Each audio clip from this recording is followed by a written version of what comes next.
the bench is more or less in the position it should be. Right, we now come to the statement. Secretary of State for Defence, John Healey. Thank you, Mr. Speaker. With permission, I would like to make a statement on the Strategic Defence Review, and I have laid the full 130-page review report first before this House. I'm grateful to be able to do so. I'm grateful to be able to make this statement, Mr. Speaker, on the first day back from recess. Mr. Speaker, the world has changed. We must respond. The SDR is our plan for change for defence. A plan to meet the threats we face, a plan to step up on European security and lead in NATO, a plan that learns the lessons from Ukraine, a plan to seize the defence dividend from our record increase in defence investment to boost jobs and growth throughout the United Kingdom, and a plan to put the men and women of our armed forces at the heart of our defence plans. Better pay, better kit, better housing. Through the SDR, we will make our armed forces stronger and the British people safer. And I'd like, Mr. Speaker, through you, to thank those who led the SDR. Lord Robertson of Port Ellen, General Barons, and Dr. Fiona Hill. The politician, the soldier, and the foreign policy expert, as they say themselves in their foreword. They have put in a huge effort alongside others. This is a first-of-its-kind, externally led review, a process in which we received 8,000 submissions from experts, individuals, organisations and MPs from across the House, including the Shadow Defence Secretary. I thank them all, and I thank those in the MOD who have contributed to this SDR. This is not just the government's review, it is Britain's defence review. And so the government endorses the SDR's vision, accepts its 62 recommendations, which will be implemented. Mr. Speaker, the threats we face are now more serious and less predictable than at any time since the end of the Cold War. We face war in Europe, growing Russian aggression, new nuclear risks and daily cyber attacks at home. Our adversaries are working more in alliance with one another, while technology is changing the way war is fought. We are in a new era of threat, which demands a new era for UK defence. And Mr. Speaker, since the general election, we have demonstrated that we are a government dedicated to delivering for defence, committing the largest sustained increase in defence spending since the end of the Cold War. £5 billion extra this year, 2.5% of GDP in 2027, the ambition to hit 3% in the next Parliament. But, Mr. Speaker, there can be no investment without reform. And so we are already driving also the deepest reforms to defence in 50 years. And these will ensure clearer responsibilities, better delivery, stronger budget control, and new efficiencies worth £6 billion in this Parliament. Money, all of which will be reinvested directly into defence. Mr. Speaker, our armed forces will always do what's needed to keep the nation safe, 24/7 in more than 50 countries around the world. But in a more dangerous world, the SDR confirms that we must move to warfighting readiness. Warfighting readiness means stronger deterrence. We need stronger deterrence to avoid the huge costs, human and economic, that wars create. And we prevent wars by being strong enough to fight and win them. And that is what has made NATO the most successful defence alliance in history over the last 75 years.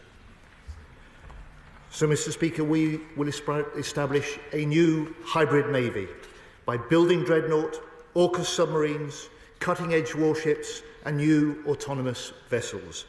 Our carriers will carry the first hybrid air wings in Europe.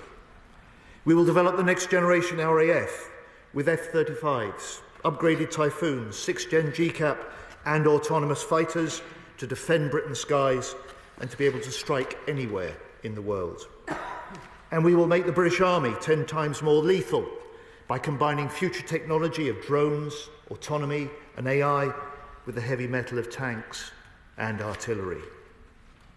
Mr. Speaker, for too long, our army has been asked to do more with less.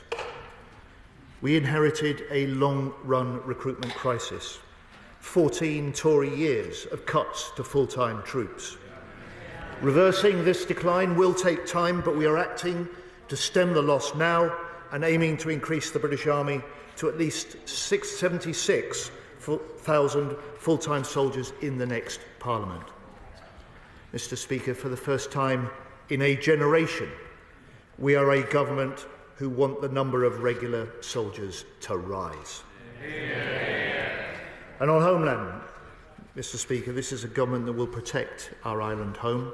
We'll do so by committing £1 billion in new funding to Homeland air and missile defences, by creating a new cyber command to defend Britain in the grey zone, and by preparing legislation to improve defence readiness. Mr. Speaker, as Ukraine shows, a country's armed forces are only as strong as the industry that stands behind them. So this SDR begins a new partnership with industry, with innovators and with investors. We will make defence an engine for growth. An engine for growth to create jobs and increase prosperity in every nation and every region of the UK. Take our nuclear enterprise. We will commit £15 billion in investment into the Sovereign Warhead programme in this Parliament, supporting over 9,000 jobs. We will establish continuous submarine production through investments in Barrow and in Derby that will allow us to produce a submarine every 18 months, allowing us to grow our nuclear-attacked submarine fleet to up to 12 submarines, supporting more than 20,000 jobs. And on munitions, we will invest £6 billion in this Parliament, including for 6 new munitions factories and up to 7,000 new long-range weapons, supporting nearly 2,000 jobs. Mr. Speaker, the lives of workers in Barrow or Derby or Govan, where I was with the Prime Minister this morning, are being transformed not just by this defence investment, but by the pride and purpose that comes with work, that comes with defence work. And in the coming years, more communities and more working people will benefit from the defence dividend that this brings. And Mr. Speaker, Ukraine also tells us that whoever gets new technology into the hands of their armed forces fastest will have the advantage. So we will place Britain at the leading edge of innovation in NATO. We will double investment into autonomous systems this Parliament. We will invest more than £1 billion to integrate our armed forces through a new digital targeting web, and we will finance a £400 million UK Defence Innovation Organisation. And Mr. Speaker, to ensure that Britain gains the maximum benefit from what we invent and what we produce in this country, we will create a new Defence Exports Office in the MOD, driving exports to our allies and driving growth at home. Mr. Speaker, the SDR sets a new vision, a new framework for defence investment. The work to confirm a new defence investment plan, superseding the last government's defence equipment plan, will be completed in the autumn. It will ensure our frontline forces get what they need when they need it. The plan will be deliverable, it will be affordable, it will consider infrastructure alongside capabilities, it will seize the opportunities of advanced tech, and it will seize the opportunities to grow the British economy. And Mr. Speaker, as we lose the national service generation, fewer families across this country have a direct connection to the armed forces. And so we must do more to reconnect the nation with those who defend us.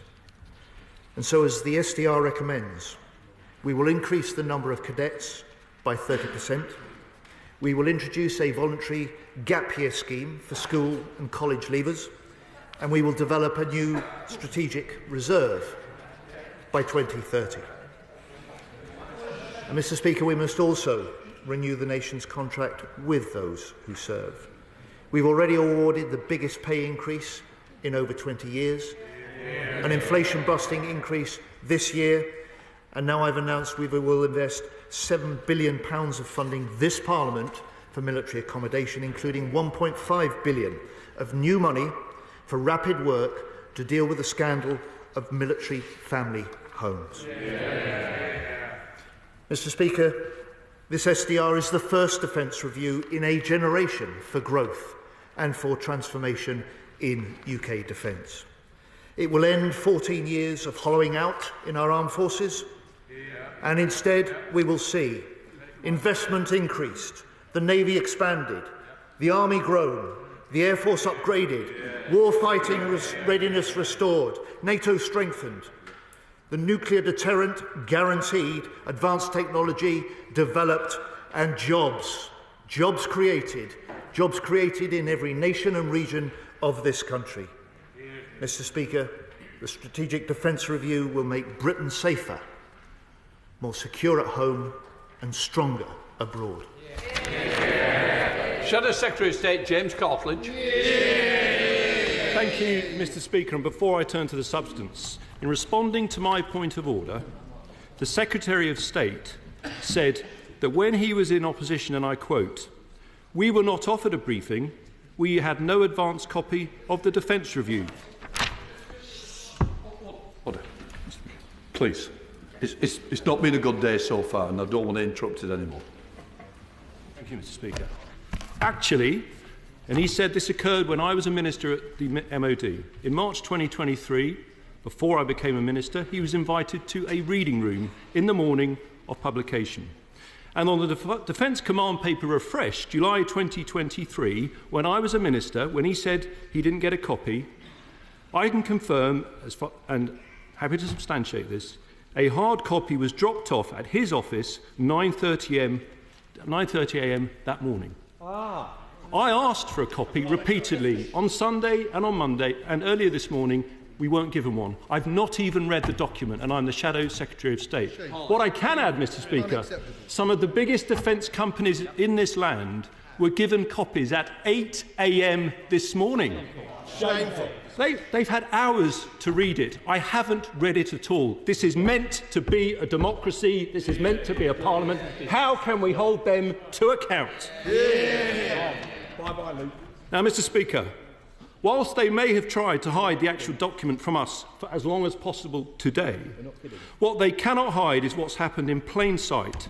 A total unravelling of their strategic defence review because, quite simply, they haven't got a plan to fund it. An SDR without the funding is an empty wish list. The ships and submarines it talks of, they're a fantasy fleet. The reviewers were clear in the Telegraph today that the commitment to 3%, and I quote, established the affordability of the plan. Now, on Thursday, the Defence Secretary said in an interview with The Times that reaching 3% was a certainty. But by the weekend, he had completely backtracked to 3% being just an ambition. And today, the Prime Minister was unable to give a date by when 3% will be reached. Why? Because the Treasury haven't approved a plan to pay for it. Now, the Secretary of State and I have both been Treasury Ministers and Defence Ministers. He knows as well as I do how this works. For the Treasury to approve a plan, it will have to feature billions of pounds of cuts to existing MOD programmes. And so this SDR has dodged the big decisions on existing capabilities. Can the Secretary of State confirm that the so-called Defence Investment Plan, to be published in the autumn, will set out the cuts needed for the Treasury to agree a plan to get to 3%, details we should have had today in the SDR? Can he also confirm that the total budget for new measures announced in this SDR over the next 5 years is less than £10 billion, less than we'll be spending to lease back our own base on Diego Garcia? Isn't this the hard truth the government are unable to guarantee the money our armed forces need, but the one plan they can guarantee is the one to give billions to Mauritius for land we currently own freehold. Yeah. And can he finally tell us what percentage of the payment to Chagos will be met by the MOD? He's never told us before. So let me suggest an alternative path to him, Mr. Speaker. First, guaranteeing to hit 3% and doing so this Parliament, not the next. Secondly, getting a grip on our welfare budget rather than competing with reform to expand it. Thirdly, saving billions by scrapping their crazy Chagos plan. That is a plan to back our armed forces and make our country stronger than the party that actually last spent 3% in 1996. Yeah. The terrible shame of this SDR unravelling is that this was an extraordinary, well, in between, it was a Labour government that came in 1997. I don't know what they're laughing about. The terrible shame of this SDR unravelling, Mr. Speaker, is that this was an extraordinary opportunity to overhaul our armed forces in a world of growing threats. Only yesterday, we saw the Ukrainians once again demonstrating with their audacious attack on Russian nuclear bombers how profoundly war has changed. Yep. And yet, it is true, some of the best long-range, one-way attack drones used in Ukraine have not been built by Ukraine, but by UK defence SMEs. We are actually incredibly well placed to be a leading nation in the development of uncrewed forces. Yeah. But, Mr. Speaker, how many military drones have the government actually purchased for our own military since the general election? Written answer to me, Mr. Speaker, the answer, not 3,000, not 300, 3. They've purchased 3 reconnaissance drones since the election and not a single one-way attack drone. That's the reality. Because for the past year, the Treasury have used the SDR to effectively put MOD procurement on hold. Absolutely shameful when we need to rearm and pace at scale. But at least the Secretary of State for Defence knows how the rest of the country feels totally let down by the Chancellor of the Exchequer. But if there's one capability that matters more than any other, Mr. Speaker, it's people. We agree on the critical importance of recruitment and retention, which is why I did so much of the work to buy back the defence estate so that we can actually rebuild it and rebuild substandard defence accommodation. But the army is down by 1,000 since the election. So if this government really wants to address recruitment and retention, would it not be total madness to scrap the legislation protecting our Northern Ireland veterans from a new era of ambulance-chasing lawfare? Surely, Mr. Speaker, nothing could be more damaging for morale and recruitment and retention than to once again pursue our veterans for the crime of serving this country and keeping us safe from terrorism. Yeah. To conclude, Mr. Speaker, the Secretary of State says he wants to send a strong message to Moscow, but the messages he's sending are profoundly weak. Surrendering our fishing grounds for an EU defence pact that doesn't offer a penny in return. Surrendering the Chagos Islands to the delight of China and Iran, and surrendering our army veterans to the lawyers. To cap it all, and after so much hype, producing a damp squib SDR that is overdue, underfunded and totally underwhelming. Our armed forces deserve a lot better than this. Yeah. Secretary of State. Mr. Speaker, I see the way the world is changing.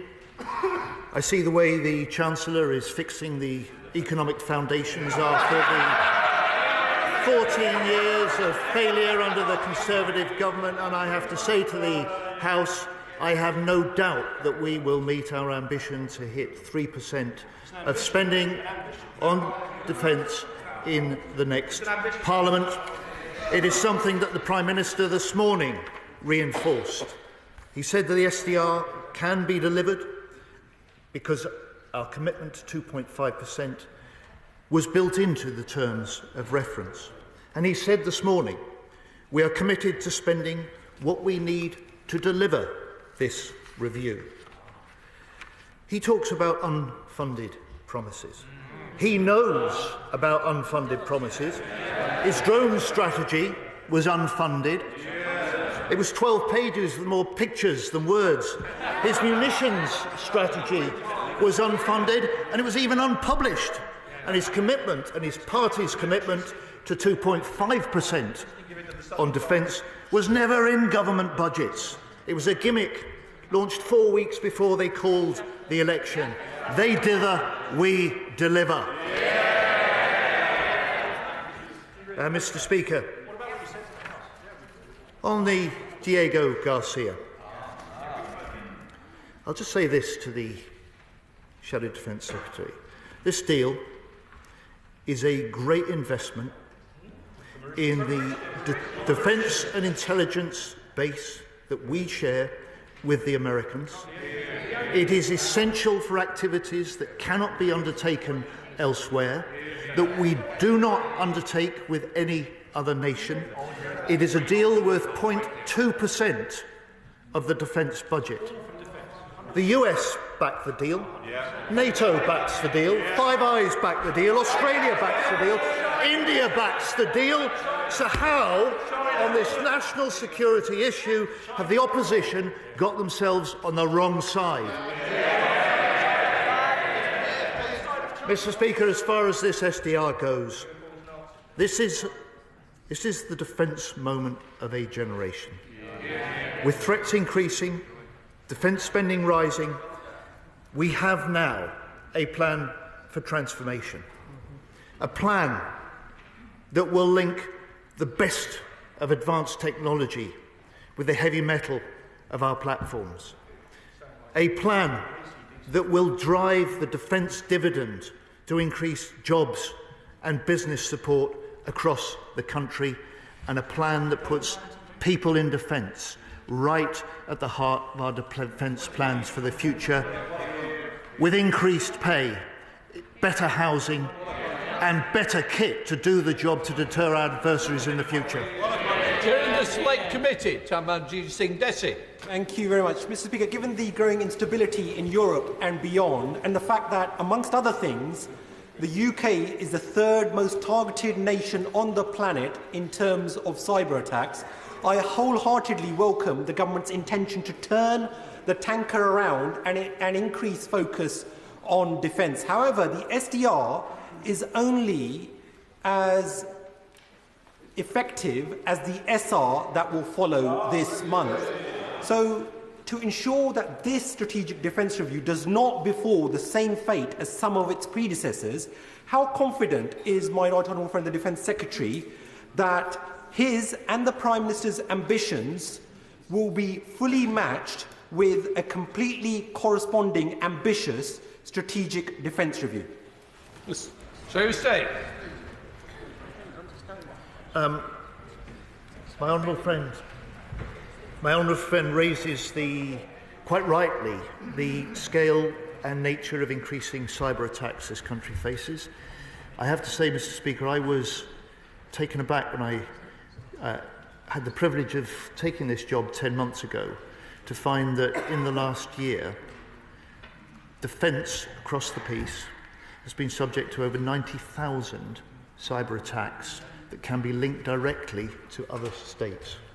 That's why in this SDR we pick up the recommendation to establish a new cyber command so that we can build on the pockets of excellence that are there across defence, and we can make sure that we are able more effectively both to defend and to use offensive cyber in order to deter those attacks in future. And in terms of the funding, let me just say to my honourable friend, it's an important moment for the government next week with the spending review, but the Prime Minister has settled the funding for defence. He did so in his statement in February. The Chancellor has already put an extra £5 billion into the defence budget this year. We will hit 2.5% of GDP 3 years before anybody expected us to. We have ambition to hit 3% in the next Parliament, and as the Prime Minister confirmed this morning, we will spend what is needed to deliver the vision of this strategic defence review over the next 10 years and beyond. Ellen Morgan, Liberal Democrat spokesperson. Thank you, Mr. Speaker. And I do thank the Defence Secretary for the advanced sight of his statement, but I'm more than disappointed that I only received the SDR 2 hours ago at 3:30 after the journalists. Now, hearing the Prime Minister absolutely right, we have entered a new era, one defined by international instability, geopolitical conflict and global uncertainty. Perhaps not since the end of the Cold War have we faced such a myriad of threats to our defence. a barbaric Russian imperialism under Putin threatening Ukraine's freedom and NATO's security, a Trumpian White House defined by its total indifference and even antagonism towards the defence of Europe, and the rising threat posed by China, as well as regional pariah states like Iran and North Korea. Taken together, these threats pose a once-in-a-generation risk to our country's defence. Meeting generational risks will require making generational commitments. So I welcome the Government's readiness to accept all the recommendations outlined in today's Strategic Defence Review. It is frankly staggering, however, that we still do not have a clear answer to the vital question: where is the money coming from to fund these ambitions? It's a shopping list without the money to pay for it. Exactly, well said. The Government has flip-flopped on whether we can expect defence spending to rise to 3% of GDP, the figure on which the proposals of the SDR are premised. Putting the cart before the horse on funding the nation's defence sends entirely the wrong message to Putin and our other adversaries. So will the Minister commit today to holding cross-party talks on how to reach 3%? Yeah. While I welcome the announcement of new funding for military housing and urgent repairs, fixing our recruitment crisis and doing right by our service personnel requires more than sticking plasters. Will the Government legislate to require all military homes to be brought under the Decent Home Standard? It's also desperately disappointing that despite having had 11 months to consider how to stem the decline of soldiers from the Army, the Government appears to have sat on its hands. The shameful decline in troop numbers has only continued on its watch. If the Government is serious about delivering for Britain's defence, does the Minister agree with me that reversing the utterly reckless troop cuts overseen by the Conservatives must begin now? Mr. Speaker, I welcome what she's had to say on Ukraine. She'll recognise the way that this Government has been supported by all parties in this House for the steadfast support that we've provided to Ukraine in fighting Putin's illegal invasion. She will also recognise that since July, when this Government was elected, we've stepped up still further that support for Ukraine. I hope she'll recognise the fact that we have also stepped up the leadership that the UK can offer on European security more widely. Stepping in to convene, and I chaired the first Ukraine support group after 26 meetings where the US led the way. That alongside the French, we are convening the 30-odd nations looking at planning for securing a long-term peace in Ukraine if a ceasefire can be secured. Madam Deputy, Mr. Speaker, this week at NATO, I will be continuing those discussions with defence ministers. On the SDR, this is a vision for the next 10 years and beyond. It can be delivered within the spending commitments this Government has made. As the Prime Minister underlined this morning, they were baked into the terms of reference. They've been confirmed by the reviewers. And as he has said, we will spend what we need to deliver this spending review. And I am totally confident that we will meet the ambition of 3% in the next Parliament. On military homes, Mr. Speaker, she's right that for years the scandal of making the families of those who serve live in substandard homes, often mouldy and damp, with leaking roofs and doors. We can change that.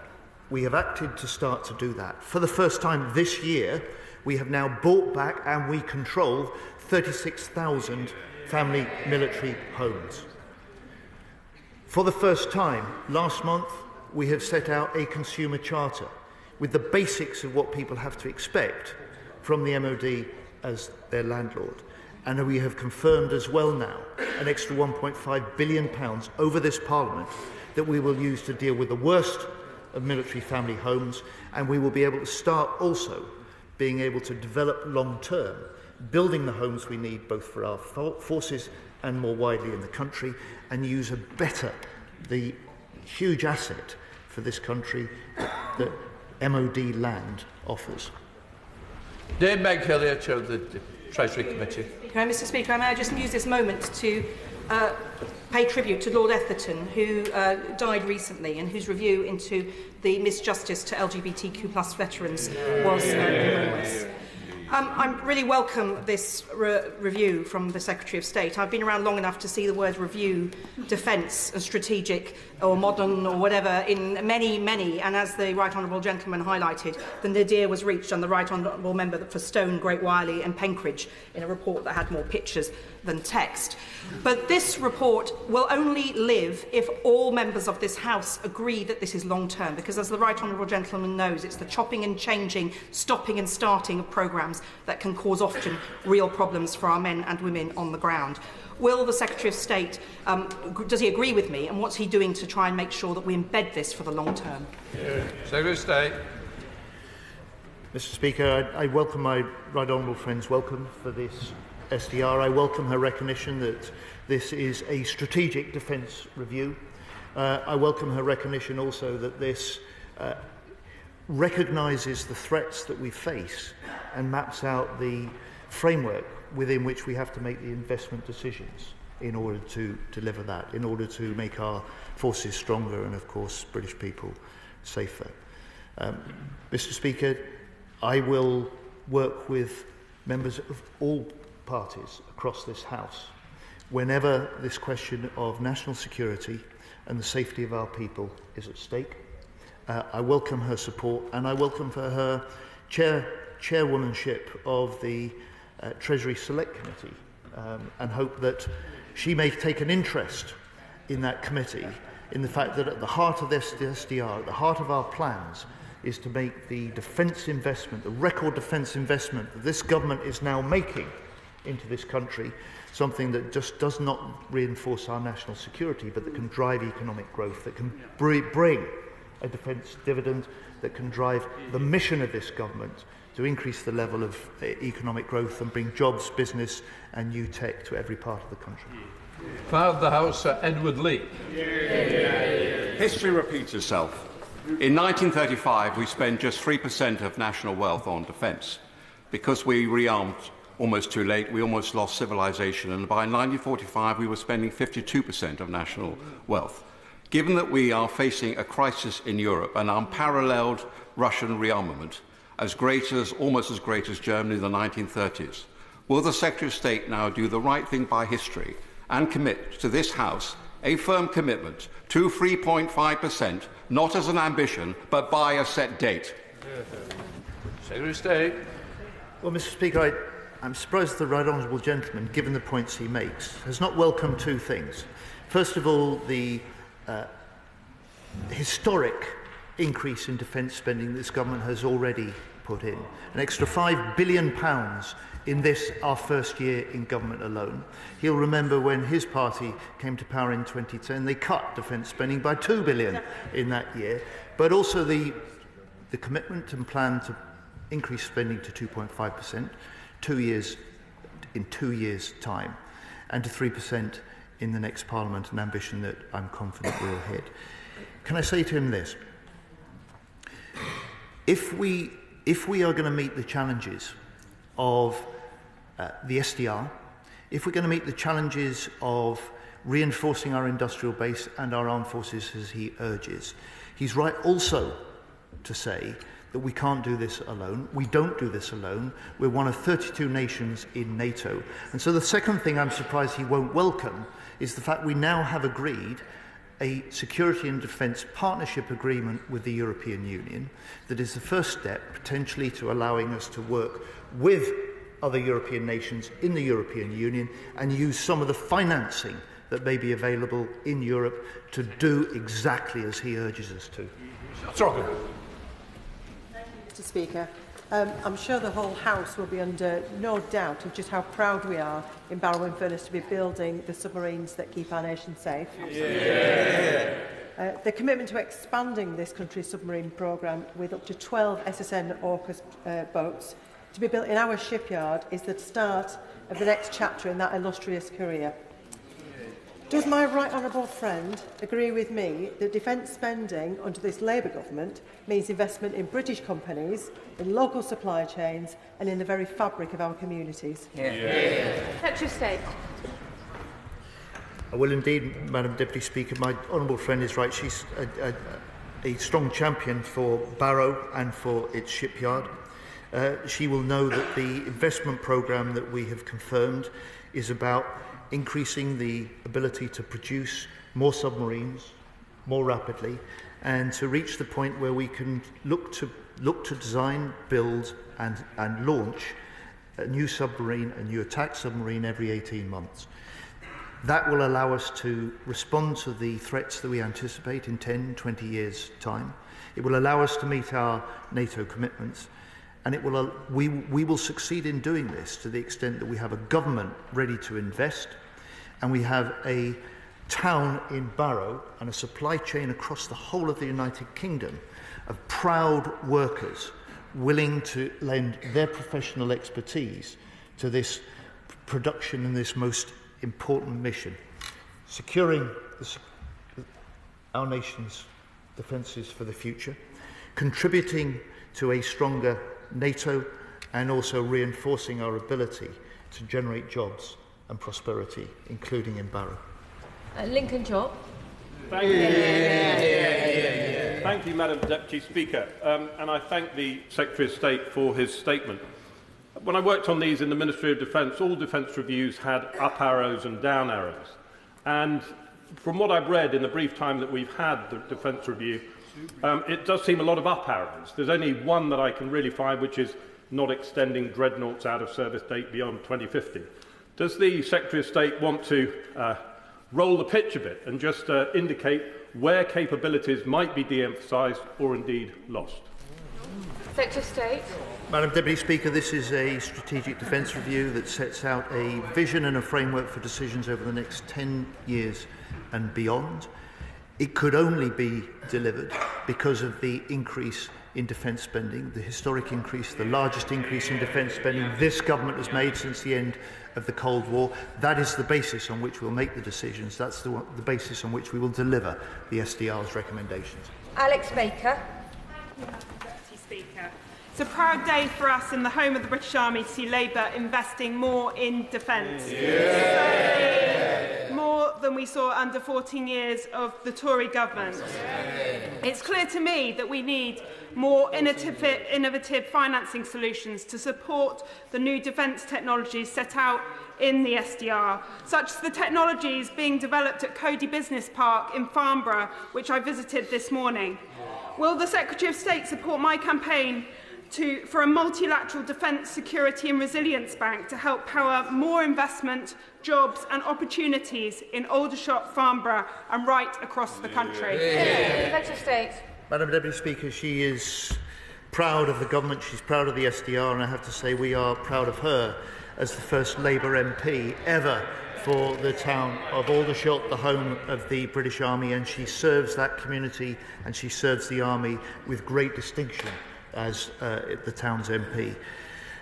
She is also doing some extremely valuable work on how we start to make sure that we can match the significant increase in public investment, taxpayers' investment in our defence, with more private sources of investment.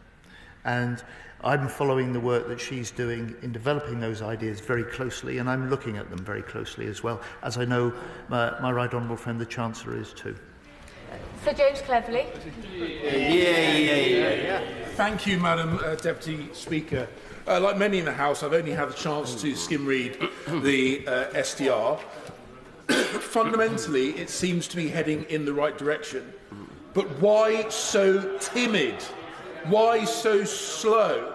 If, as the Right Honourable Gentleman says, we are facing an era-defining moment, then why not move with the pace that era demands? Why not commit to 3% in a meaningful timescale to give industry and the forces some serious opportunity to plan and make this a document that is worth its name, rather than just a let's see how little we can get away with to keep the papers happy?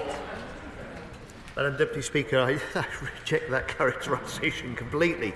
I'm glad he recognises this is the SDR going in the right direction. It certainly is. He will therefore recognise it is a complete break from what the government that he was a leading member of less than a year ago was presiding over. 14 years of hollowing out and underfunding our armed forces, and ended now. A defence with no vision for the future. That's ended now. A plan to make sure that we can bring the very best of innovative technology to reinforce the strength of our armed forces and the traditional hardware we've got. That ends now. The SDR will deliver that vision. We will do it. Calvin Bailey. Thank you, Madam Deputy Speaker. This SDR underpins the reason why I left the Royal Air Force, to be part of a government that takes its commitment to defence and security seriously and which brings about the end of hollowing out of our armed forces that took place under the last government. The measures taken within this SDR reverse fundamental and damaging delays that the previous government took within our defence programmes, supports our personnel and provides a clear and credible path to meeting the challenges presented to us by Russia. But in the words of General Barrons, the greatest threat to this SDR is in its delivery. So, can my right honourable friend provide us with an understanding of what measures are being put in place to ensure that we deliver the SDR and the defence proposition that underwrites our defence and our security and prosperity? I'm very grateful to my honourable friend and the contribution he makes to debates in this House and to the determination of the Labour government to deliver this SDR. I said in my opening remarks, there cannot be investment without reform, and from day one, reform was a top priority for me as Defence Secretary. It does not bring photo opportunities and front pages, but potentially it brings the results that we need in the future. So we have set up a military strategic headquarters. We have the Chief of the Defence Staff for the first time now commanding the chiefs. We have a new National Armaments Director. We have a single investment budget. We have budgetary control now that was not there before.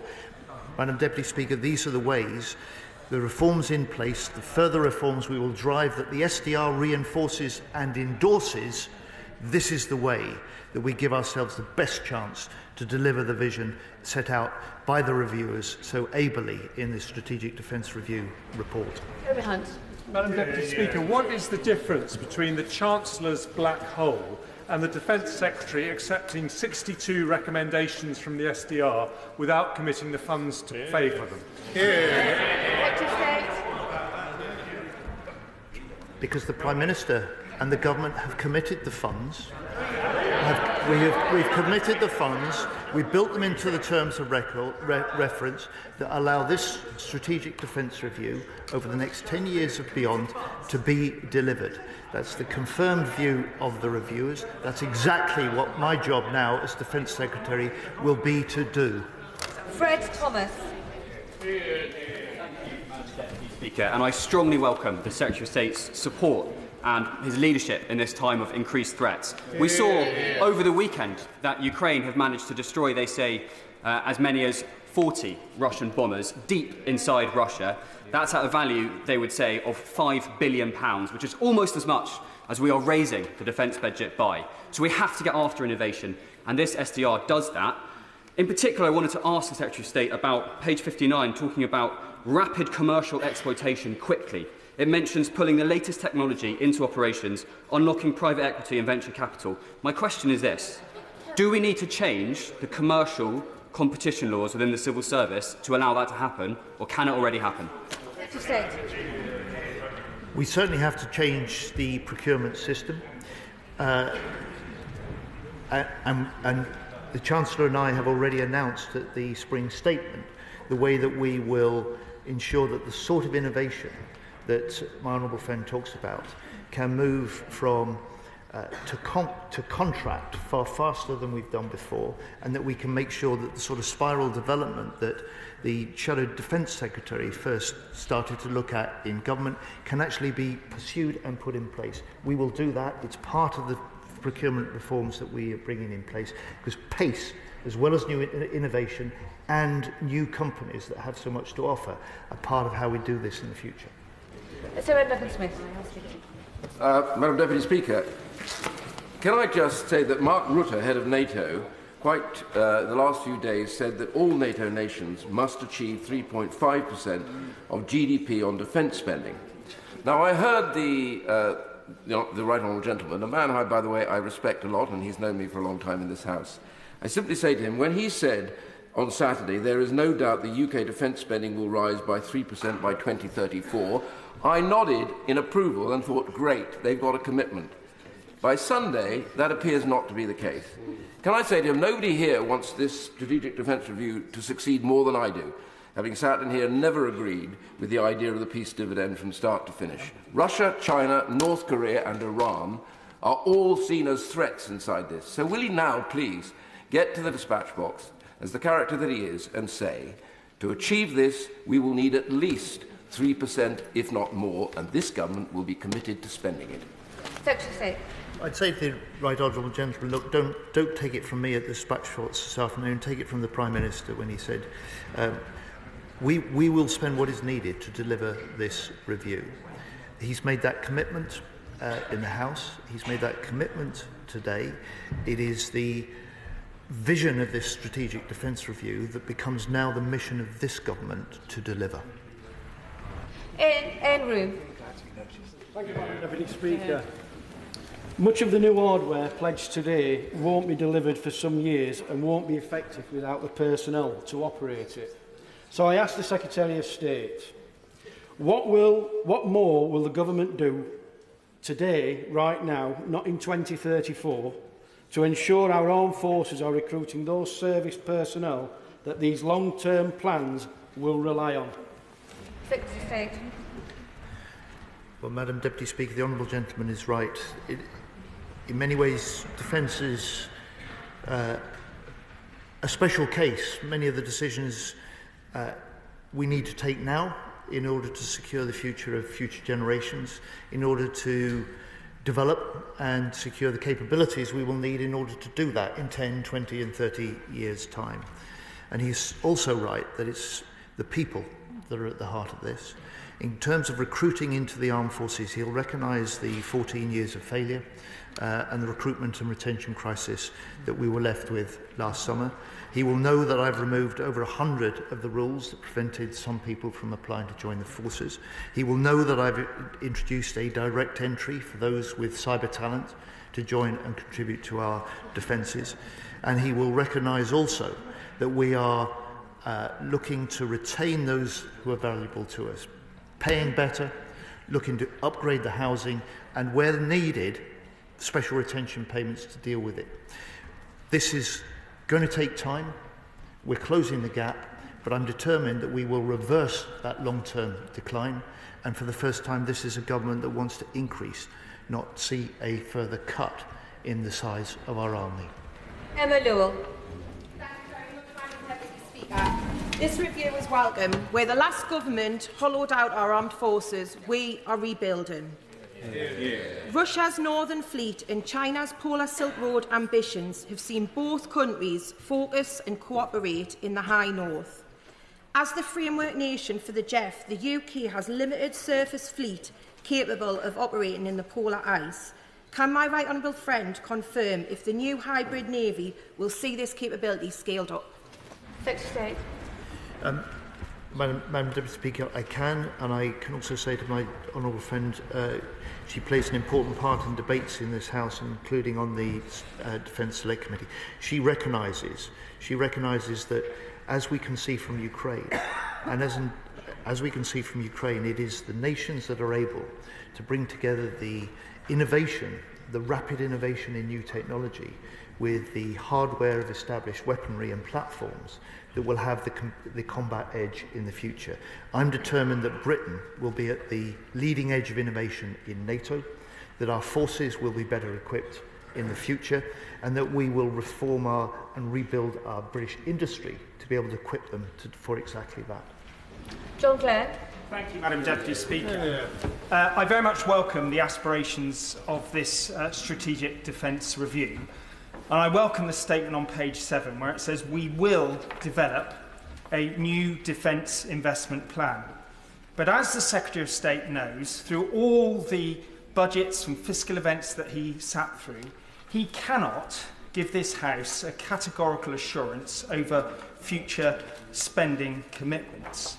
So I would ask him that he makes clear to this House what decisions he is prepared to make with respect to the existing commitments such that he can secure that additional funding at subsequent spending reviews and budgets. And I do hope that when he does come clean completely to this House, he will make clear that there will be considerable ongoing investment at DSTL at Porton Down, because they do an enormous amount to secure the future understanding of future technologies in the defence arena. Secretary of State. Madam Deputy Speaker, the delivery of the SDR vision can only be done because of the commitment to increase defence spending this government has made. The defence investment plan is a new investment framework, a new investment programme, developed in the context and defined by this SDR vision. The work on that new investment plan will be completed and published in the autumn. Chianwara. Thank you, Madam Deputy Speaker. And there's much in this strategic defence review which will be of interest to my committee, but I welcome the report, and in particular the recognition that science, innovation and technology are both an opportunity as well as a threat. Can he confirm that the numerous references to AI in the report are to a sovereign AI capability, whether publicly or privately developed? And Madam Deputy Speaker, having spent last week in Brunei as part of the Armed Forces Parliamentary Scheme, observing the amazing work of the Royal Gurkha Rifles, will he also confirm that despite this tilt back to NATO, he recognises the contribution and strategic importance of this base in the South China Seas? Secretary of State. Madam Speaker, my honourable friend is right. The NATO-first approach at the heart of this strategic defence review and the heart of this government's commitment to our collective deterrence and defence in the Euro-Atlantic is NATO first, but it's not NATO only. And so alliances and partnerships such as GCAP or AUKUS, partnerships that we have with other nations remain important. On the question of innovation and the British base, she will recognise that as part of warfighting readiness, we require an industrial readiness. And that industrial readiness, that industrial deterrence that is part of preventing our adversaries from considering attacks against us, means that our companies must be able to innovate, they must be able to scale up production if we're faced with conflicts in the future. And that will be, if you like, a touchstone for the way that we will take many of the decisions as we invest in the future. Mike Martin. Thank you, Madam Deputy Speaker. This defence review gives us a long shopping list of technological advances: the cyber command, digital backbone, drones, AI, and this is right and proper. But the British military is tiny. Recently, the Select Committee heard that if we had to fight tonight, we could scratch together 5 ships and 30 planes. And the person who told us this was the former head of the MOD's own Strategic Net Assessment Office. So would the Secretary of State agree that the lesson from Ukraine is actually that to fight and win wars, you need to have a mass of force, a large force with tech that is good enough, rather than a small, perfectly formed, high-tech force? And is this lesson being heeded in the review? Short answer, yes. Longer answer, we do not fight alone. We do not plan to fight alone. We are a leading member of NATO, the 32-strong alliance that's never been bigger, never been stronger. And as we approach the NATO summit later this month, there will be a discussion about the capabilities that each of the nations contributes and develops in the years ahead, so that we can strengthen that collective deterrence, we can avoid the wars that we don't want to fight, and we can also strengthen our collective and our UK defence. Matt Weston. Thank you, Madam Deputy Speaker. Anyone who heard Carsten Breuer, Germany's Chief of Defence, speak at the weekend will have found his words deeply sobering. So can I congratulate my right honourable friend on the SDR, modernising our defence from Atlantic bastion to the transformation of our defence and a tech-driven approach. I particularly welcome the cyber and electromagnetic command, but He spoke of a stronger deterrence. Could he confirm there is a need now for stronger offensive cyber work by our forces? Kate. Indeed, my honourable friend is right. He'll be aware of the National Cyber Force that we are developing further. He will be aware that I have confirmed and the SDR recommends the establishment of a cyber and electromagnetic command that will be in place and that will do exactly as he suggests. It will reinforce our capacity, it will reinforce our expertise, it will reinforce our ability both to do defensive and offensive cyber as part of the deterrence and the defence that we need of this country. Alex Shelbrook. Thank you very much, Madam Deputy Speaker.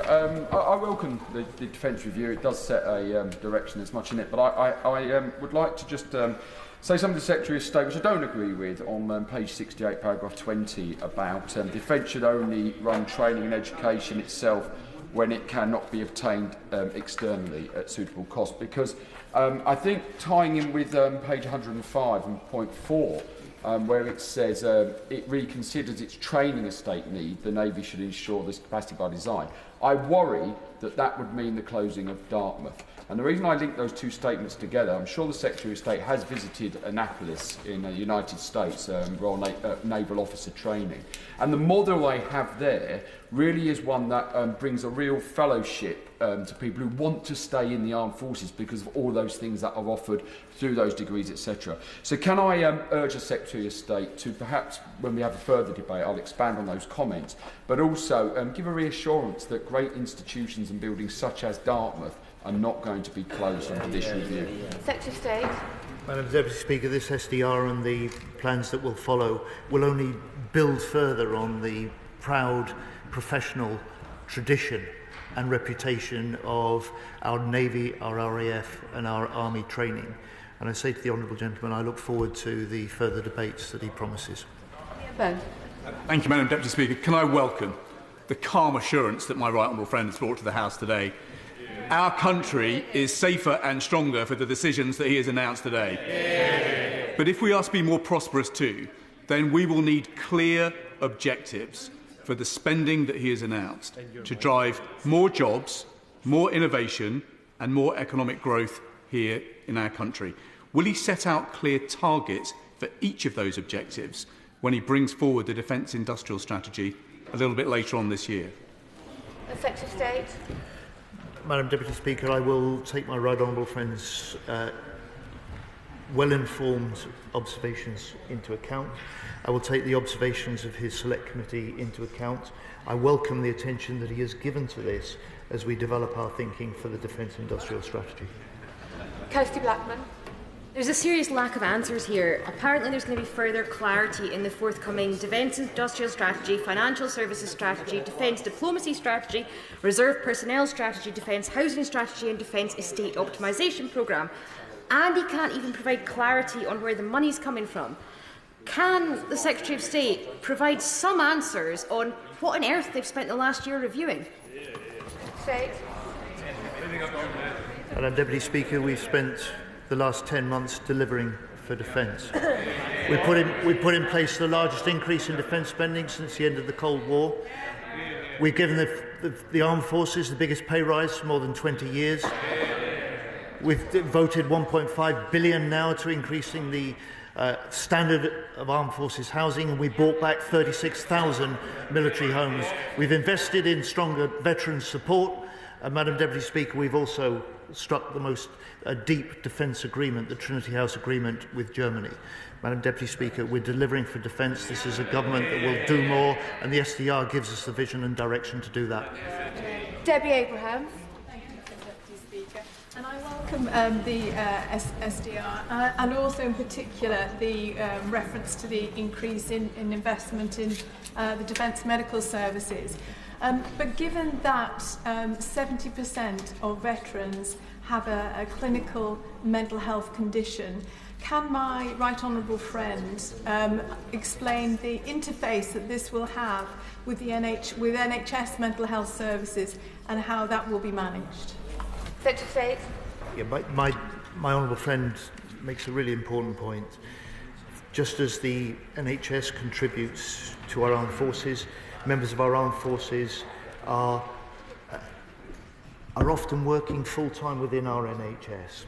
It's a synergy that few understand and few appreciate. It's a strength that we need to build on, and I will be working with my right honourable friend, the Health Secretary, jointly in the coming months to advance the recommendations and the vision for reinforcing the readiness and the strength of our armed medical services. Stuart Anderson. Thank you, Madam Deputy Speaker. I do welcome the NATO first strategy in the SDR and that we are looking to lead within NATO. So last week I was in Dayton, Ohio on the NATO Parliamentary Assembly where the Secretary General of NATO, Mark Rutte, said 3% will not be a credible solution to defence. He's going to set this out in the NATO summit, and that 3.5% was required to be credible, with 1.5% on defence-related funding that is going to be set out this month. Will the Defence Secretary, if this is what NATO say is a credible commitment, commit to 3.5%? Secretary of State. Madam Deputy Speaker, those are discussions for the NATO summit later this month. We go into that NATO summit having made a record commitment to invest and increase defence spending to a level in 2 years' time that we've not seen in this country since 2010, and an aim in the next Parliament to get to 3%. That NATO summit will be a discussion just about as much as how we spend and how well we spend and the capabilities that we can contribute to NATO, as it will be about the spending commitments that are made. And I just say to the honourable gentleman and to this House, we make an extraordinary contribution as a nation to NATO. We will step that up through pursuing the SDR vision, and of course at the heart of it is something we contribute that no other nation does. In full, we commit our UK nuclear deterrent to NATO, not just as the ultimate guarantor of our own national security, but to the security of our NATO allies. John Slinger. Thank you, Madam Deputy Speaker. Under the last government, only 2 out of 49 major defence projects were being delivered on time and on budget. Does the Minister agree with me that this government is getting to grips with the financial mismanagement and failed procurement system we inherited? And given that the extra defence spending has come from the aid budget, does my right honourable friend agree it's even more important that additional money delivers frontline capabilities and jobs and isn't lost into the system or to the bottom line? Secretary of State. Madam Deputy Speaker, it's always important that public money is well spent and that we can demonstrate good value for money and value. We have some way to go still on reform of defence, but the steps that we've taken already, the action that we plan in the future, will help us ensure that we can get better value for the British taxpayer and we can get better value for the British forces. Alistair Carmichael.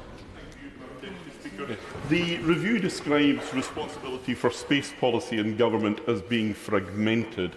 So their proposal for a reinvigorated Cabinet subcommittee to set the strategic approach to space, I think, is one to be welcomed. And this is something which will clearly have significant implications for the development of a vertical launch satellite facility at Saxiford Spaceport in Shetland.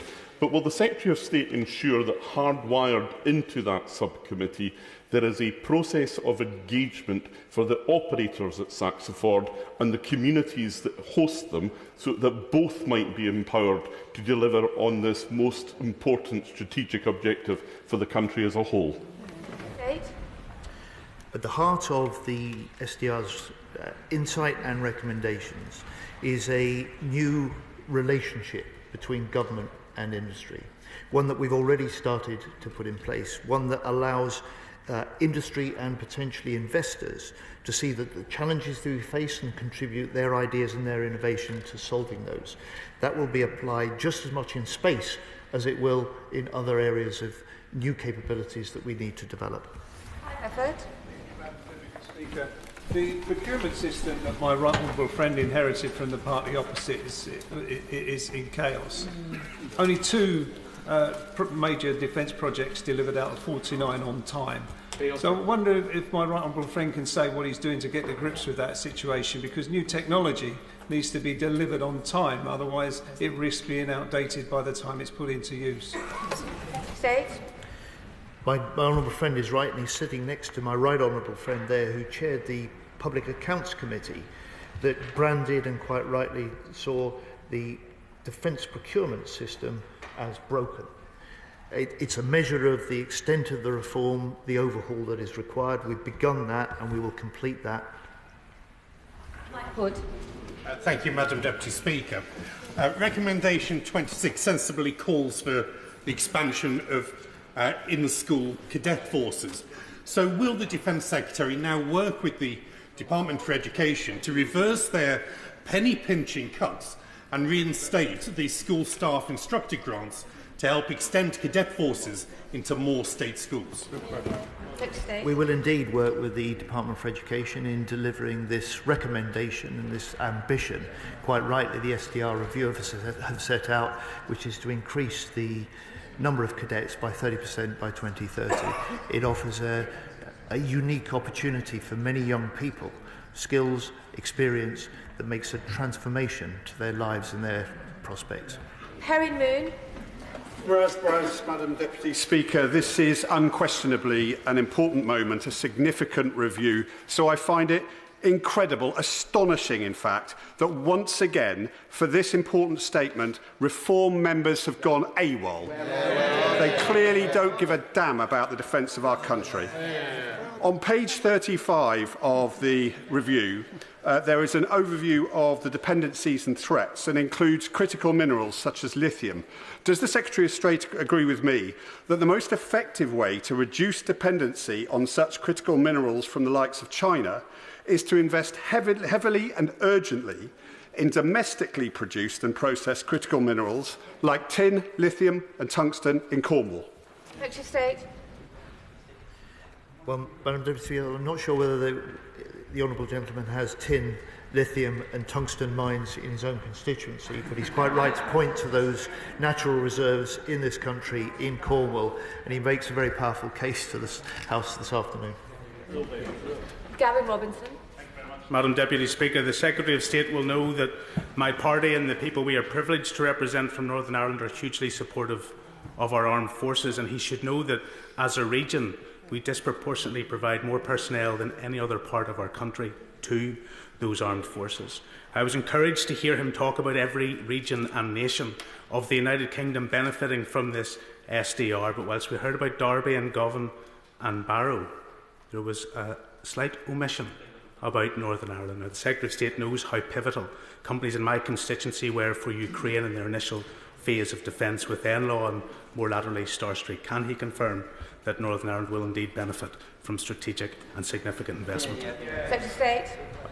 I can indeed, Madam Deputy Speaker, and the right honourable gentleman knows it is already as a result of decisions this government has taken, not least the LMM missiles that are produced in his constituency, which we are ramping up to deliver more to Ukraine during this year. And I say to him, the £6 billion that I've announced in munitions for this next 5 years, which will include another 6 munitions and explosives factories. I hope he will welcome that, because he will know, just as in Northern Ireland, Scotland, Wales and England, the munitions production is already the source of skilled jobs, long-term jobs, well-paid jobs, trade unionised jobs, and something I know he will welcome for the future as well. Nick Smith. Thank you, Madam Deputy Speaker. The importance of good cyber security is referenced throughout the SDR. It is critical for our defence. Now, in Ebervale College, there's an excellent course in this sector. So to address this threat, can the Secretary of State please advise how the government plan to get more young people into roles in cyber security for the future? State. Well, I'd encourage my honourable friend to take a hard look at the plans. The first recruitment is underway at the moment for this new direct entry of young people who've got gaming skills, coding skills, computer skills the sort of skills that are invaluable for our armed forces in that wider mission of defending the country, and the direct entry route that our new cyber force recruitment is making available. And I know that there will be talented young people in his constituency that have a part to play, and I think an interest in helping the nation. Questions are very long and the answers are getting longer as well. We need to get many colleagues in, so can we please keep it short? Sir Julian Lewis. It's tempting to remind the Secretary of State of the 4.5% to 5% of GDP spent on defence by Conservative governments throughout the Cold War years of the 1980s.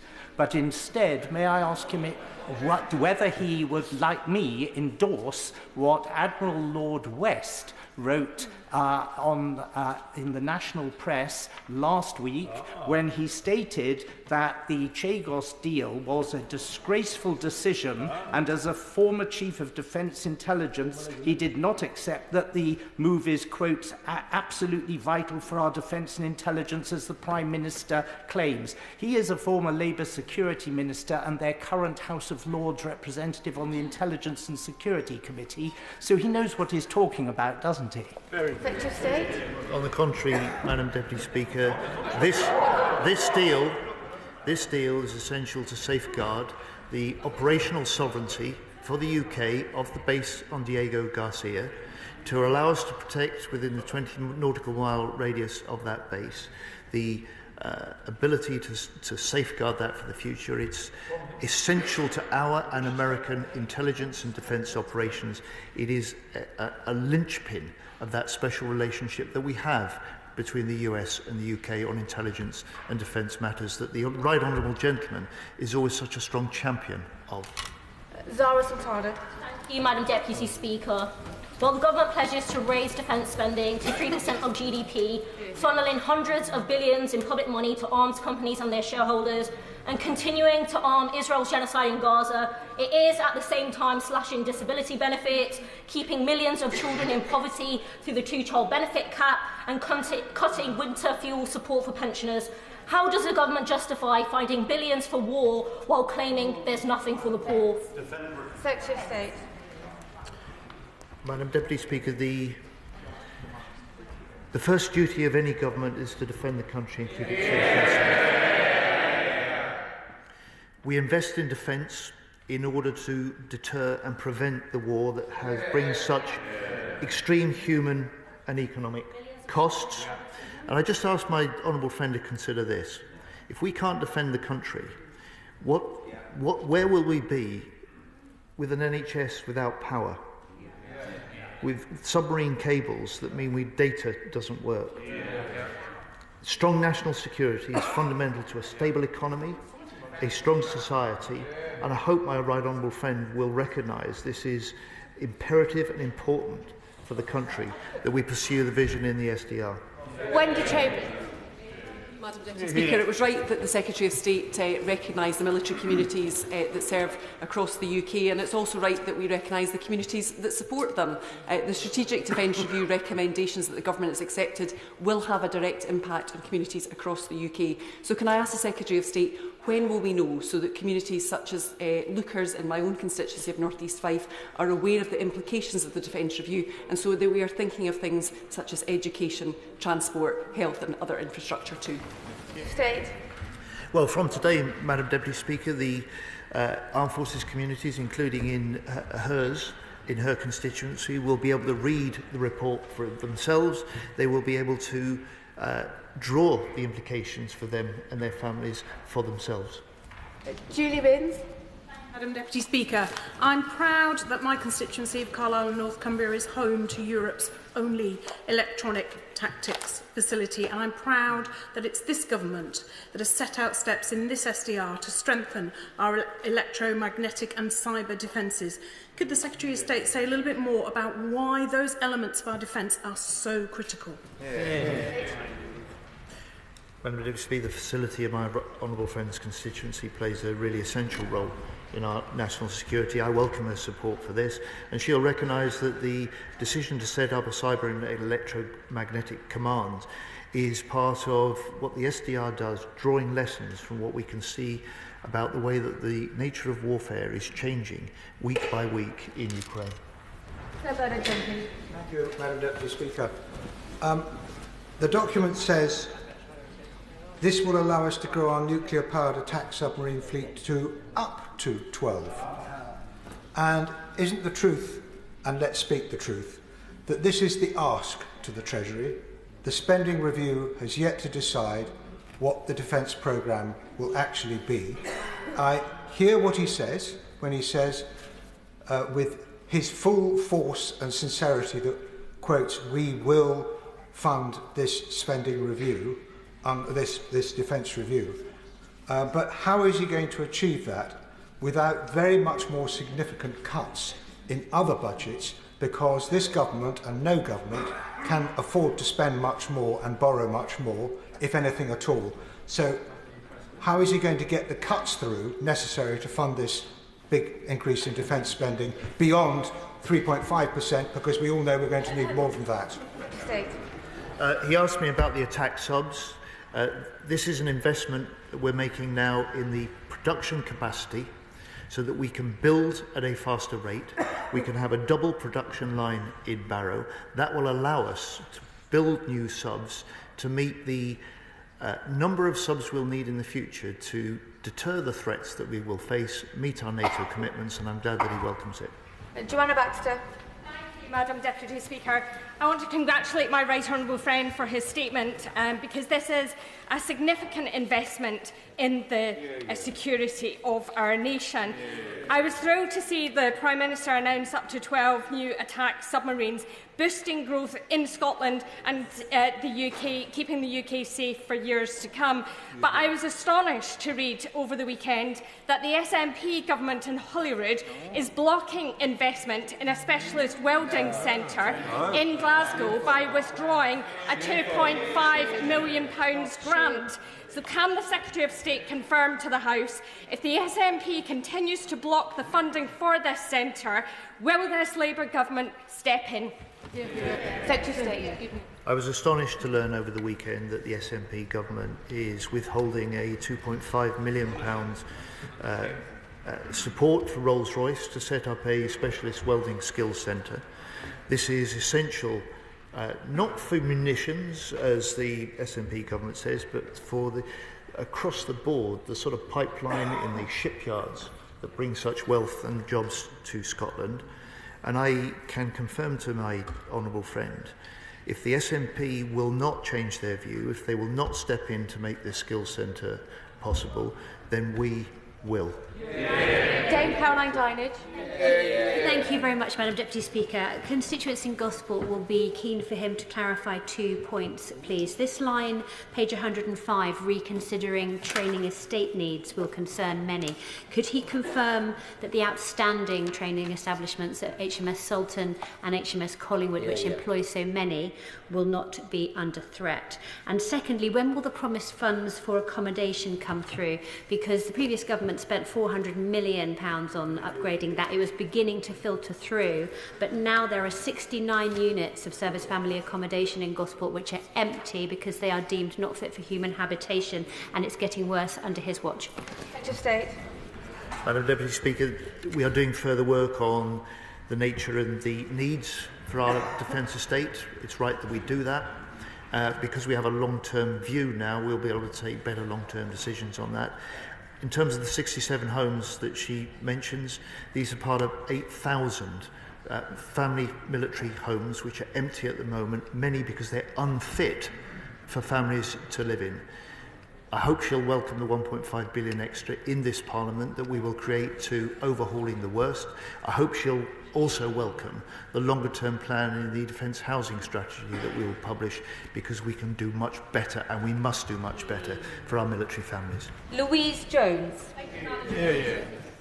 As a veteran and on behalf of my constituents in North East Derbyshire who are serving or have loved ones in the armed forces, can I just say how much I welcome the commitment to supporting armed forces personnel in this review. The recognition that we need to improve the defence medical services, the 1.5 billion for housing, and also the commitment for a second above inflation pay rise for our personnel, which means that for the first time in a long time, no member of our armed forces will receive less than the national living wage. And it was a shock that that was ever the case. It's shocking that that was ever the case. Will the Secretary of State agree with me that this shows, while the Conservatives are the ones who left us in this mess, that Reform couldn't even bother to turn up, that this shows only Labour is the party for our armed forces personnel?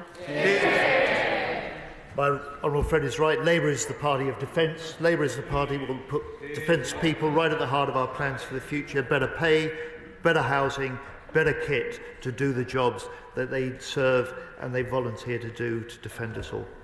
Healey Chand. Thank you, Madam Deputy Speaker. This government seems to have confused security with spending more on weapons, but warheads don't buy a safer world. They make it more dangerous. So can I ask the Minister, instead of wasting 15 billion on nuclear warheads, weapons that must never be used and that should be as unacceptable as biological and chemical weapons, instead of wasting 15 billion on nuclear warheads at a taxpayer subsidy of more than £1 million per job created, why not spend that money instead on real security, which must involve defence and diplomacy and development? Real security, like decent housing and public services. Real security, like tackling the challenges of the climate crisis and pandemic preparedness. Secretary of State, Secretary, order, Secretary of State. We strengthen our armed forces to secure the peace, not to fight the war. We deter the attacks that we fear by being strong enough to defeat our enemies. And I say to the Honourable Lady, on our deterrent, this has helped keep the stability and peace in Europe for over 75 years. It has been the ultimate guarantee of our national security. It is what Putin fears most. And in NATO, we are the only nation, the only European nation that commits its deterrent in full to the protection of other NATO allies. We play a unique role, we make a unique contribution. I really would like the Honourable Lady to recognise that, even if she can't support it. Patricia Swallow. Thank you, Madam Deputy Speaker. I was pleased to read in the SDR about the importance of building on the 2024 Joint Declaration on the Norwegian-UK Strategic Partnership, a partnership that recognises the autonomy of both countries, but the strength that comes from working together. Would my right honourable friend agree with me that this important partnership would be further strengthened if Norway decided to purchase the Type 26 frigates, the best frigates in the world, built in Govan and Glasgow South West and Scotstoun in my Glasgow West constituency? Indeed, Madam Deputy Speaker, the best frigates in the world, and I have been working hard to persuade the Norwegians that joining the UK with our Type 26 frigates is about reinforcing the deep partnership that we already have in two nations alongside the US, protecting the North Atlantic and the High North from Russian aggression. This statement's been going on for well over an hour. We'll have to conclude in the next 20 minutes. The questions will have to be short, as will the answers. So Geoffrey Clifton-Brown. Thank you, Madam Deputy Speaker. The Secretary of State has set out an ambitious defence review this afternoon. Will he, as soon as possible after the spending review next week, set out in a defence investment plan in some detail so that the PAC can examine whether the funds match the equipment that he's talked about today, so that this ambitious plan can be delivered and is affordable? Secretary of State. Well, as Chair of the PAC, he knows the problem with the previous government's defence equipment plan. I said in my statement the work will be completed and published on a new defence investment plan in the autumn. Graham Downey. Thank you very much, Madam Deputy Speaker, and can I thank the Secretary of State for his statement today. The review puts shipbuilding firmly at the future defence of the UK, particularly in the High North, something I've raised in this House many times, and looking towards a Royal Navy which is powerful, cheaper and simpler. The workforce at the dockyards in Rosyth and my constituency are ideally placed to deliver this, and just last week we saw the rollout of HMS Venturer, the first Type 31 frigate for the Royal Navy. Can I ask the Secretary of State to confirm that he is committed to shipbuilding in Scotland, including in my constituency, in contrast to the SNP who just this week turned down the opportunity to bring new skills to that sector in Scotland? Secretary of State. Madam Deputy Speaker, we are totally committed to shipbuilding in Scotland, and I pay tribute to the workers in his constituency in Rosyth for their pride, their professionalism and the sense of purpose and the contribution they make to our national security. Callum Miller. Madam Deputy Speaker, the service personnel and their families of Bicester Garrison in my constituency are victims of the scandal of military family housing to which the Secretary of State referred. The investments highlighted today are therefore welcome, but to reassure my constituents, can the Secretary of State commit that military housing will reach the decent home standard? Can he give the date by which the Defence Housing Strategy will be published? And can he confirm that he's accepted the recommendation in the SDR that all proceeds from housing developments on MOD land will be reinvested in military housing? Secretary of State. The Honourable Gentleman is right to raise this long-run scandal. I'm sure will recognise that we can't turn this round overnight. I hope he'll also recognise the steps we've already taken this year, the 36,000 military homes brought back into public control, the plans we're putting in place for the future. It will allow us to put an end, finally, in this Parliament to the scandal that we've seen of military families forced to live in such substandard accommodation. Olivia Bailey. Madam Deputy Speaker, can I warmly welcome the Secretary of State's confirmation that this government will invest £15 billion in the nuclear warhead programme at the atomic weapons establishment in my constituency. Not only is this crucial for national security, it will be transformational for Reading West and Mid Berkshire, supporting jobs and boosting our local economy. Will the Secretary of State set out in greater detail the plans for this investment and the expected benefits to my constituents? And will he come with me to Aldermaston, Burfield or Brimpton to meet with some of the brilliant staff who work there? Secretary of State. Madam Deputy Speaker, I will, and I'll look forward to that visit with my honourable friend, and she will know, as the constituency MP, both the essential and unique work that AWE undertakes, but she'll also know that it supports over 9,500 jobs, and she will recognise that defence dividend that can bring not just to her area but the wider supply chain from this increase in defence investment that this government is now making. Harriet Cross. Thank you, Madam Deputy Speaker. And while it's welcome that the SDR refers to the need for more routine protection of subsea cables and pipelines and maritime traffic, there's no specific mention for the same commitment to the protection of North Sea oil and gas platforms, rigs and SPSOs, which are just as important to our energy security, which is our national security, and can have much more catastrophic consequences if they were attacked. Will the Secretary of State confirm that these structures will be included in any plan for the routine securing and protecting of critical national infrastructure? Secretary of State. Yes. Catherine Atkinson. Our British fleet of submarines are the most awesome and lethal machines in the world, keeping the peace unseen and unheard below the waves for generations. And as my right honourable friend, the Defence Secretary, has said, the power in that punch comes from Derby's Rolls-Royce workers, which give them their nuclear reactor cores. Will the Defence Secretary tell members how we can be involved in the recommended National Endeavour public communications campaign to make absolutely clear how fundamental our at-sea deterrent is to our national security? Secretary of State.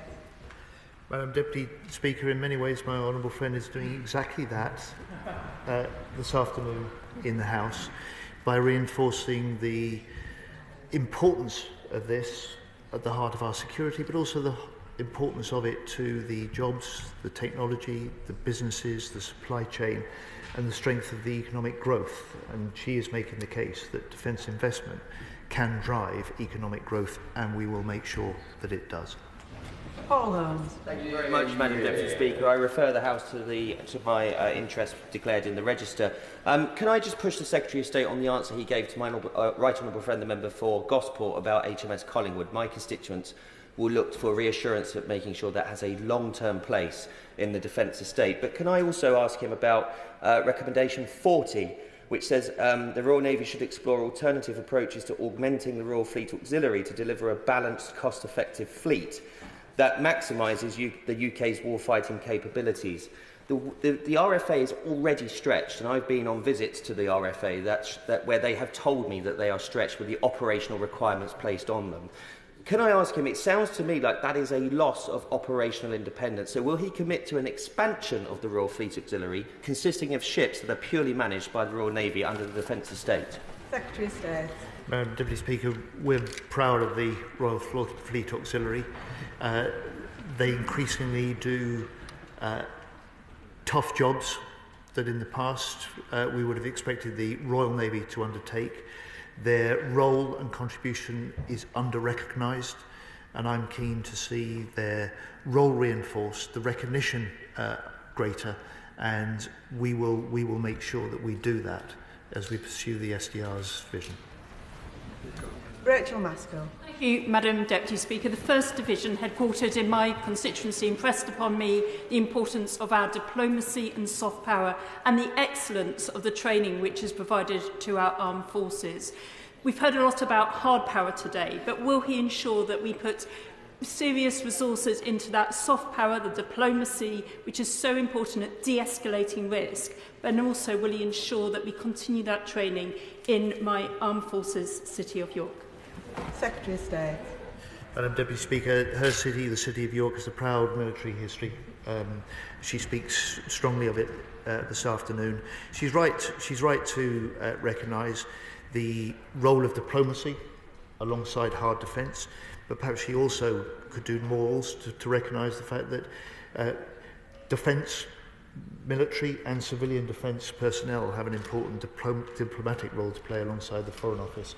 And one of the things we're doing is working much more closely together in this government compared to the way that we've seen Foreign and Defence Secretaries too often in the past at loggerheads rather than working cooperatively.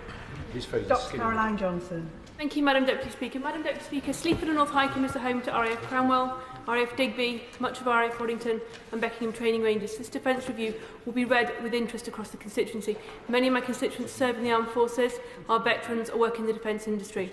Could the right honourable gentleman please confirm, firstly, will he give a commitment to the expansion of RAF Digby, which is currently planned, and secondly, will he ensure that he supports the Greater Lincolnshire Regional Defence Security Cluster, which was established in 2023? Secretary of State. Madam Deputy Speaker, I can't give her a commitment at the dispatch box today, but I can say to her that I take those arguments seriously. I hear what she has to say this afternoon, and she's speaking up for her area, and there has some great strengths in her part of Lincolnshire. Richard Bergen. Thank you, Madam Deputy Speaker. These 12 new nuclear-powered AUKUS submarines will almost double the UK's fleet of such submarines. Given these submarines are to be shared with non-nuclear Australia, doesn't this go against the UK's obligations under the Non-Proliferation Treaty? And as they are part of the AUKUS Treaty, a treaty with the USA, as well as Australia, and focused in the Asia-Pacific, doesn't this risk adding to the growing tensions developing between the USA and China and make us all less safe? Secretary of State. No and no. The AUKUS partnership is entirely consistent with the Nuclear Non-Proliferation Treaty and our obligations, and no, because it reinforces the regional stability and security, it reinforces regional deterrence, makes conflict less likely, not more likely. Sarah Dye. Madam Deputy Speaker, Leonardo, based just outside my constituency, has been left as the sole bidder for a major defence contract worth up to £1 billion. The project could contribute more than 12,000 jobs to the UK supply chain, including 1,500 skilled jobs, some of which would be in Glastonbury and Somerton. So could the Secretary of State confirm the timeline for decision-making on the procurement of the new medium helicopter? Secretary of State. Madam Deputy Speaker, I can confirm that the process is underway, that we're giving it our full attention, and we'll make any decisions as soon as we can. Luke Akehurst. Thank you, Madam Deputy Speaker. The Secretary of State will be aware that I've been raising concerns about the state of our air and missile defences. I welcome that in the SDR today that air and missile defence will be a key focus as we make the UK secure at home and strong abroad. Notwithstanding previously announced initiatives to bolster collaboration on air and missile defence with our allies, can the Secretary of State give us more detail on what conclusions the SDR drew on this vital aspect of national defence? Secretary of State. The SDR drew the conclusion that we need to take potential threats to our homeland more seriously than we had needed to do in the past. And that is the reason that I've made the commitment that we will invest £1 billion in this Parliament to further strengthen, especially radar, communications, the integration of our missile and air defence. But my honourable friend will appreciate this, that is part of the UK's air and missile defence is provided by our NATO allies, and we have great protection from the fact that our front line is not on the coast of the UK, but our front line with Russia is on the borders of the eastern flank. Jim Allister. Strapline on the front cover of the review says, "Making Britain safer." I trust the Secretary of State means making the United Kingdom safer. At page 87 it says this: "The connection between the UK armed forces and wider society is the long-standing and necessary foundation for the defence of the country." In light of that, will this review reverse the rundown in armed forces personnel in Northern Ireland, where today, according to answers in this House, there are 5 Royal Navy and Marine personnel stationed? Of all the services, all 3 together, there are only 1,305 personnel, yet we supply to those services a huge number of personnel. Will this review reverse that rundown and make sure that every part of this United Kingdom shares in the provision of the armed forces services? Secretary of State. The honourable gentleman knows well the scale and the depth of the recruitment and retention crisis. He knows very well that over the last 14 years we've seen consistent cuts in the strength of our full-time forces. This is the first government for a generation that wants to see an increase in the size of the full-time British Army, and that's what we will work to deliver. Gordon McKee. Thank you very much, Madam Deputy Speaker. I was pleased to join the Secretary of State this morning in Glasgow, where we met some of the workers building the Type 26 frigate. And as my honourable friend, the member for Glasgow West, has already said, the Norwegian government is considering placing an order for the frigate. So can I ask the Secretary of State to do everything he can to encourage our Norwegian friends to order the frigate? Secretary of State. I am, and I will. Danny Kruger. Thank you, Madam Speaker. The Defence Secretary has just thrown into doubt the future of the new medium helicopter. I'm very concerned to hear that that programme clearly may not go ahead. Can he just tell the House whether he plans to reduce the number of RAF Chinooks, which, as he knows, are very important both to our Special Forces and to our Army? Are there any plans to reduce numbers of Chinooks? Secretary of State. But, Madam Deputy Speaker, I would encourage the honourable gentleman not to read what he has into my remarks. I was simply stating the facts as they are, that there is a process underway that has got to conclude, and that's simply what I said to his honourable friend there. Madam Deputy Speaker, this review is not about cuts. It's the first review since the end of the Cold War which has not been taken in the context of cuts, but in the context of a decade of rising defence expenditure. It's about enhancing what we have for the future. It's about building out, not hollowing out. And I hope he'll take that as the signature for the Strategic Defence Review that we've published this afternoon. Kevin Bonavia. Thank you, Madam Deputy Speaker. It was really good to see the Secretary of State come to Stevenage recently at MBDA, where they were refitting Storm Shadow missiles for Ukraine. So I very much welcome what the SDR has to say about a partnership with industry to create an engine for growth for our defence sector and our wider economy. But those tools need to have effective personnel. Last week, I was in Poland with the Armed Forces Parliamentary Scheme visiting our RAF personnel, and I heard them say to us, look, we cannot speak for ourselves. We need you to champion us. What can my right honourable friends say today to champion our armed forces? Secretary of State. I hope my honourable friend, first of all, will pass on my appreciation for the workers in his constituency at MBDA. They are exemplars of high-skilled, high-committed, highly productive workforce that contributes so much to the defence of this country. I hope he will be able to say to them that the publication of this Strategic Defence Review, a first of its kind, that challenges us to think afresh, that recognises the threats that we face, that learns the lessons from Ukraine, and makes sure that in the future we can strengthen our armed forces and keep the British people safer.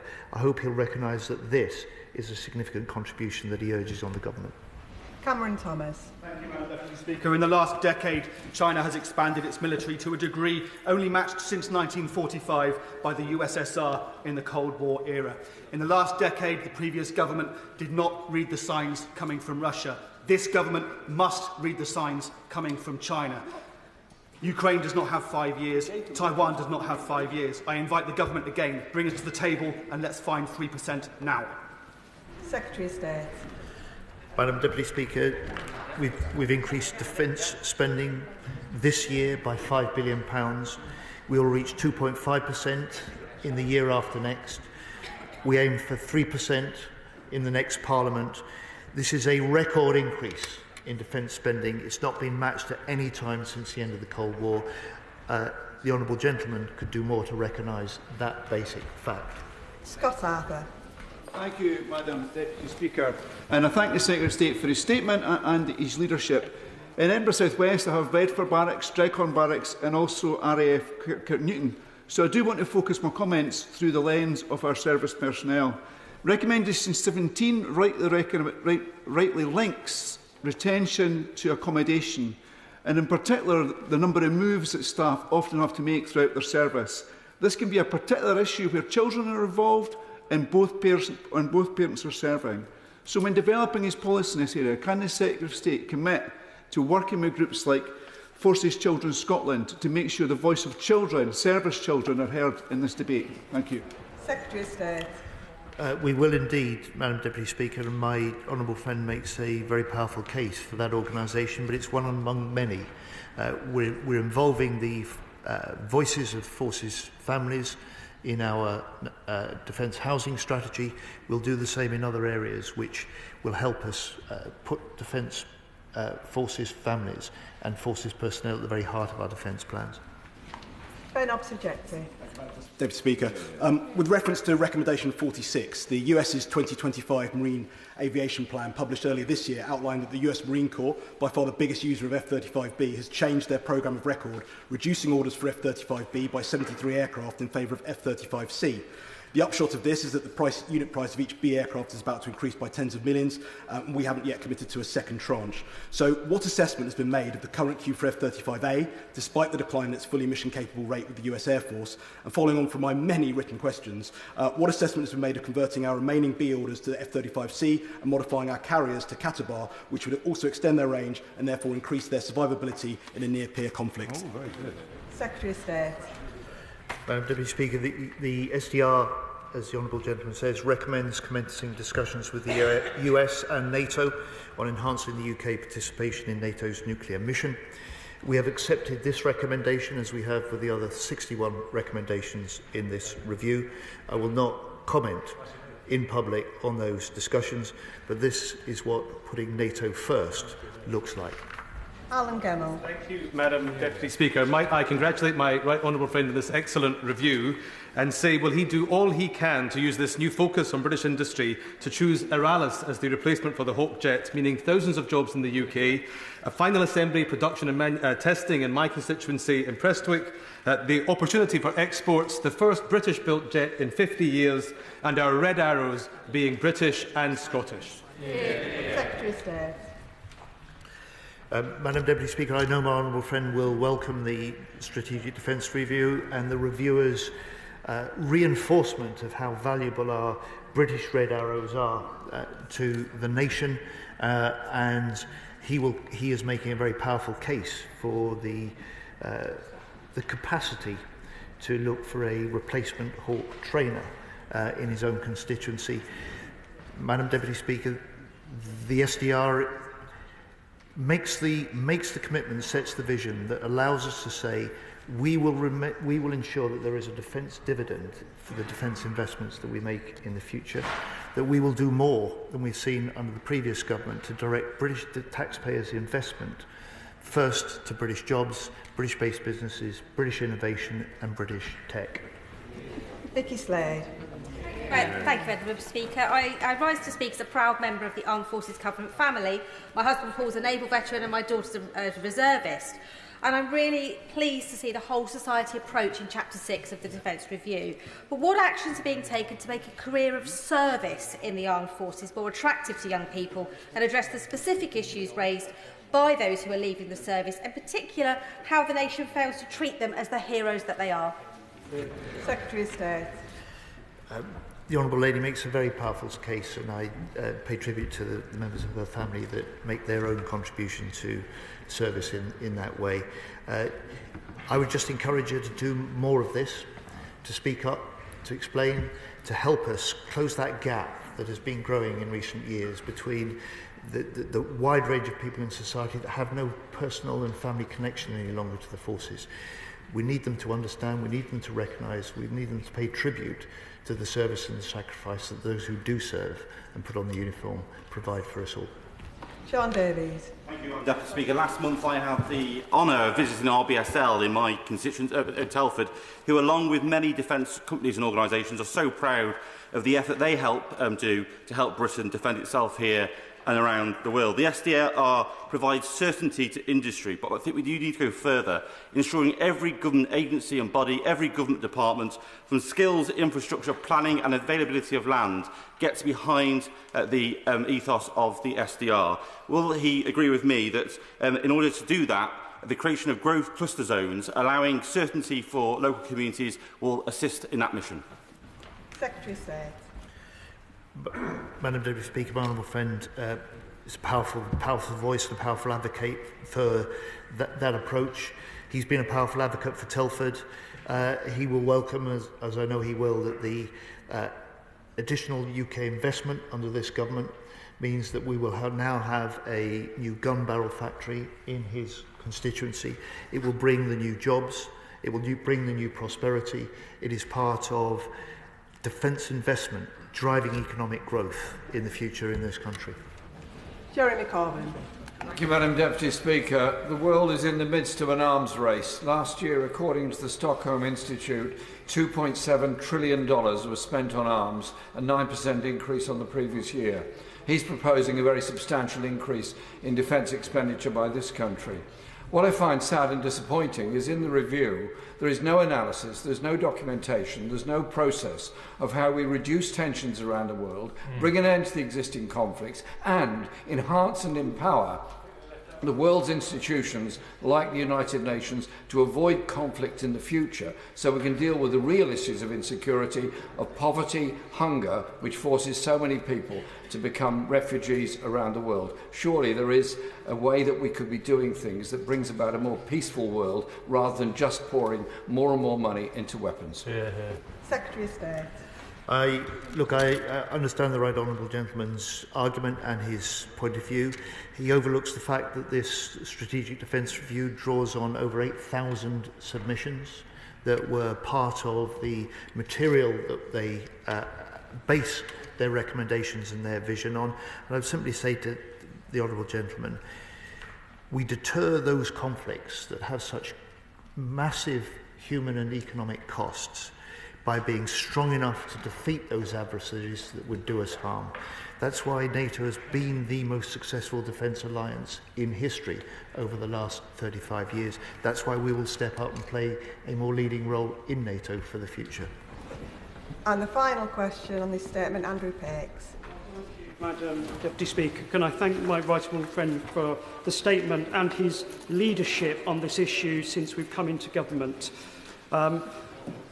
Too many people will know that when it comes to defence, it's not just the money you spend, it's how that money is spent. And one of the challenges we saw under the previous government was that where investment went in, it did not create jobs and opportunities in the UK. Before I entered this House, I had the great privilege to serve many of our defence manufacturing workforce as Deputy General Secretary of the Prospect Trade Union. So alongside our armed service personnel, can I thank those defence workers we have in this country? And can I ask the Secretary of State, can he tell us that it isn't just the kit we buy, it is the jobs and opportunities and apprenticeships we create that will mark the success of this really important review? My honourable friend hits to the very heart of this strategic defence review. A different view of the investments we make, investments that will not just strengthen our armed forces, but that will help drive growth in our economy. And I pay tribute to Prospect and GMB and Unite, the members and the workers in the defence industry that contribute so much. And Madam Deputy Speaker, if I may, can I apologise to honourable members on both sides of the House that despite nearly 2 hours at the dispatch box, we haven't got through everybody's questions, and if there are points that any member wants to raise with me, please do so directly and I will provide them with answers.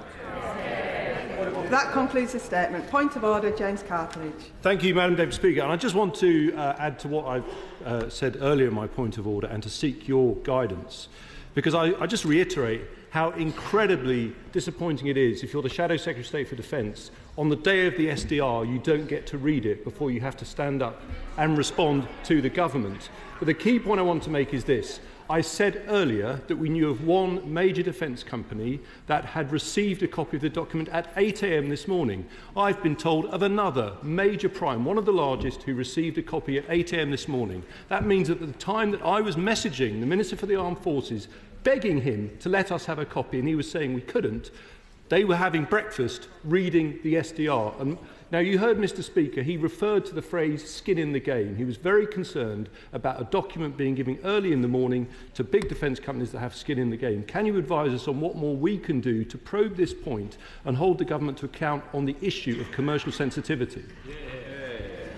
I thank the honourable gentleman for notice of that point of order. The House will be aware of the importance Mr Speaker and indeed all occupants of this chair place on statements being made to the House first and adequate notice being given. He has put his point on record. We now move to the presentation of Bill. Ben Maguire.